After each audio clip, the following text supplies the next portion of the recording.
அதனால தான் நண்பர் சமுத்திரகனி கூட அவர் பேசும்போது, "நீ வந்து யார்கிட்ட உன்னோட ஈகோவை காட்டுற? எதுக்காக இவ்வளோ பெரிய ஈகோ?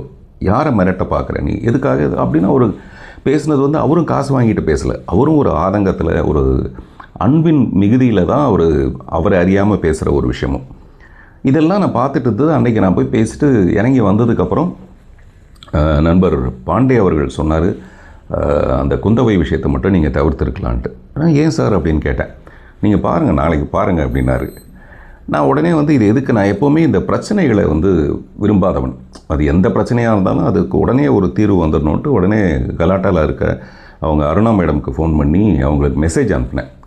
நைட்டு ரொம்ப நேரம் ஆகிடுச்சு, அப்போ நான் அவங்களுக்கு கூப்பிடக்கூடாதுங்கிறதுக்காக மெசேஜ் அனுப்பி, "தயவுசெய்து அதை டெலீட் பண்ணிவிடுங்க, அது எதிர்விதமான விஷயத்தை எதுவும் ஏற்படுத்திட வேண்டாம்னு சொல்லிவிட்டு காலையில் பார்க்குறேன். காலையில் பார்த்தா வேறு ஏதோ ஒரு வீடியோ மூலமாக அது வெளியாக இருந்தது.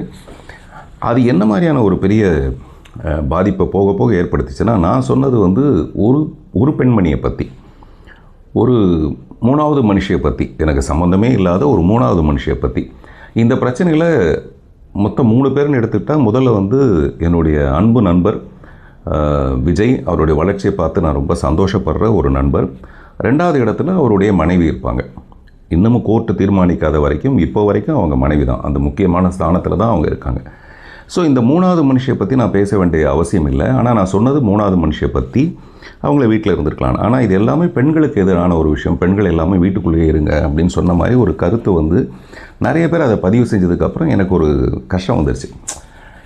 அவர் பாண்டே சொன்ன மாதிரி இதை நம்ம தவிர்த்திருக்கலாம், தவறு நடந்துருச்சுன்றதுக்காக நான் உடனடியாக அதை வந்து ஒரு பேடில் எழுதி, இந்த எழுதுகிற பழக்கம் என்னென்னா, நம்ம பேசும்போது, இப்போ நான் பேசும்போது தவறி போய் ஏதாவது வார்த்தைகள் வந்துடலாம், அது வரக்கூடாதுங்கிறதுக்காக ப்ராப்பராக எழுதி அதை ரெக்கார்ட் பண்ணி வச்சுக்கிட்டு, ஒரு கோழி சேவலை வச்சுட்டு அந்த ஹாப்பி உமன்ஸ் டேக்கு ஒரு ஏஐ மூலமாக ஒரு வீடியோ செய்கிறதுக்காக முற்பட்டு, மத்தியானமே இந்த ரெக்கார்டிங் எனது முடிஞ்சு போச்சு, என்னுடைய வருத்தம் தெரிவிக்கிற ரெக்கார்டிங்.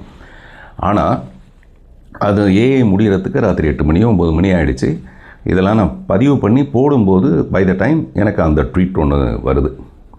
அந்த ட்வீட்டில் வந்து ஆர்கனைசர்ஸ் வந்து சொன்னாங்க, எனக்கு இந்த மாதிரி இவரே விரும்பி அந்த ஃபோட்டோவை போட சொல்லி அப்படின்லாம் வந்தோடனே நான் வருத்தம் தெரிவித்தது ரொம்ப சின்சியராக, மனப்பூர்வமாக தான் தெரிவித்தேனே தவிர, இப்படி ஒரு ட்வீட் வரப்போகுதுன்னு தெரிஞ்சு தான் நான் வருத்தமே தெரிவிச்சிருக்க மாட்டேன்.